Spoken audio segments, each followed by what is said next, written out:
Hello everyone जय जगन्नाथ। तो मुझे सकाल सकाल उठिकी लगी पड़ी रूपा को रेडी करने जेहेतु तार स्कूल रे आज फंक्शन अच्छी से रेडी कर दूची।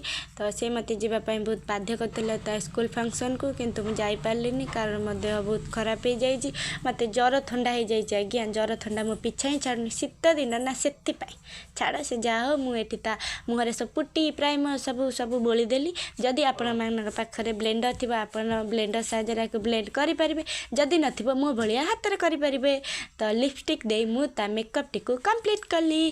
तो this is your final look. केमती लगुची? सुंदर लगुची रे मो क्यूट भूनटा ना, सुंदर तो से लागिबो। तो तापरे लिसु चलिला ता स्कूल। तो बापा सहित से स्कूल गला, जेहेतु मो देह खराब हो जाइए मुझे नहीं जाई पारनी, से सी बापा सहित जाऊँगी। आउ सी तो चलला ता स्कूल, ता सी चलला भितर आपन चैनल को सब्सक्राइब करदे। आपन वीडियो देखुना कि चैनल भी सब्सक्राइब करना, एगुड़ा कौन ठीक कर कहूना किसी भी ठीक करना करदे कहीदे ना मुझे रागी जी। तो मो देह भी खराब हो जाइए। तो से देखुना मो मन दुखरे बसती, तो से मो काकी आसिक मत काखे बुलाऊँ।